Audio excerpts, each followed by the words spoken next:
you awakened spirit out there who is trying to find your way back to the light, dealing with your ego impulses. The reason I'm doing this video today is to let you know that most times when you find yourself struggling to openly admit your mistakes, there are reasons behind it and there are ways you can make it stop. What is it about admitting our errors, when we get it wrong? What is it about that makes it so difficult for people to do that? Sometimes you even find it goes to the extent of relationships breaking, marriages breaking, people losing their jobs, all because they are not able to admit that they made a mistake. Sometimes the effects can be that fatal. You see the person still sticking to the fact that I'm not wrong, even when deep down inside you know that you are wrong. There are reasons why it's difficult, and the moment you're able to come face to face with these reasons, you cross that obstacle and you move on with your life. So one of the things I've discovered is that when your ego is in the driver's seat, it's going to be very difficult for you to be able to admit your errors. Why? Because admitting your wrongs is accepting that you were foolish, you weren't thinking, you didn't know what you were doing, your sense was not with you. It's kind of a way of bringing yourself down. That is the way the ego self sees it. Because it's like, if I admit that I didn't know what I was doing, then I mean nothing. Then that means I don't have sense. If I didn't know what I did then, does that now mean that I don't know what I'm doing right now? So that is how the ego interprets it. Whenever you find yourself that admitting that you did something wrong becomes difficult for you, you're not able to say it, even though deep down inside your mind, you can feel it. Know you that your ego has taken the driver's seat in your life. And you cannot let that happen. You awakened spirit, you cannot let that happen. You need to quickly allow your spirit to take control and not your ego. One other main reason why we find it difficult to admit our wrongs is because we are too focused on how other people will see us. We are too focused on what would the other person now think of me. If they realize that I did something wrong, if they realize that I made a mistake, how will it affect that person's opinion of me? And now the reason why this becomes a problem is because we are too attached to other people's opinion of us.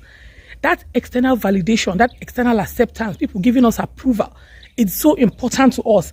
And this is also a very big sign that your ego is in the driver's seat. It's so important that people externally give you that accolade.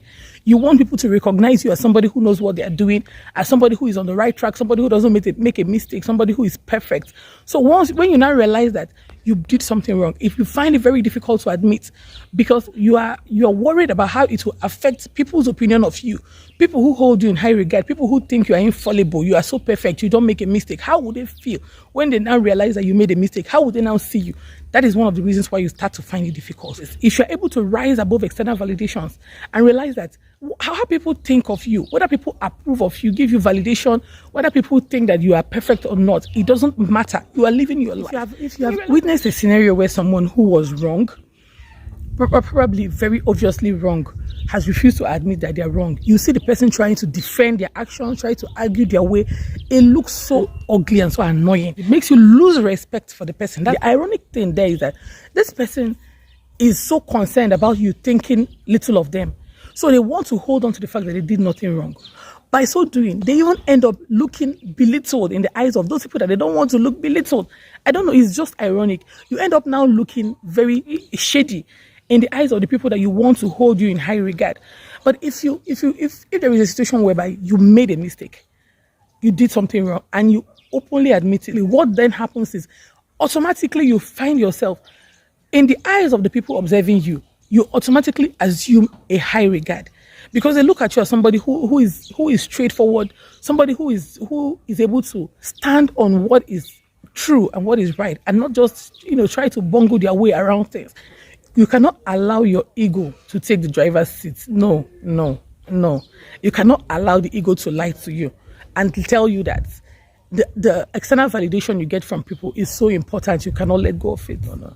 That is not how you're going to operate. That is not how you're going to find your way back to the light. But when you allow yourself to just be unassuming, allow yourself to be like just simple like a child, the light finds a channel to flow through you. When you are wrong and you have discovered within yourself that what you did was wrong, be open, be unassuming about admitting that you are wrong. Yes, people may laugh at you, that is true. And that is one of the things that we try to run away from. People will now laugh at us. They will now see us like, look at the kind of mistake we made. No. That also gives you an opportunity to learn how to laugh at yourself. Don't take yourself too seriously. If you are wrong and you have made such a very funny mistake, people can't even believe like you do this kind of thing. Laugh at yourself. Yes, so my dear, as I was just I was just being stupid. In fact, my brain was not even with me at that point in time. Laugh at yourself. Life is not that serious. Life is not that serious. Allow yourself to be like a child again. Allow the Spirit of God to flow through you. Don't hold on to things tightly. Don't, when you do something wrong and you realize that it's wrong, don't allow the ego to take control. Don't allow yourself to become so clouded that, oh, I can't believe, and you don't even want to hear people talking about that your mistake. Allow yourself to be simple. Laugh when you hear people talking about it and laughing. Follow them and laugh at yourselves. Talk about your mistakes openly. That is the only way you can rise above that mistake. That is the only way you can learn and grow. And one thing it does is that it takes power away from the people who are laughing. If I did something and I'm also laughing at myself, then the laugh you're laughing at me does not affect me anymore. You laughing at me doesn't have any power anymore. But when I find it so hard to even hear anybody saying it, and I see you laughing at me, then that means my mind is now going to get so clouded and so bitter. That is not how you're going to live. It's not easy. I'm saying it right now, and it sounds so easy. It's not easy to do, but when you try to live consciously, when you have made a decision to live consciously, it's gradually it becomes a part of you. So make a decision today that whenever you find out you have made a mistake, you are going to openly admit it. You're going to laugh at yourself, laugh at your own errors, laugh at your mistakes. Life is not that serious.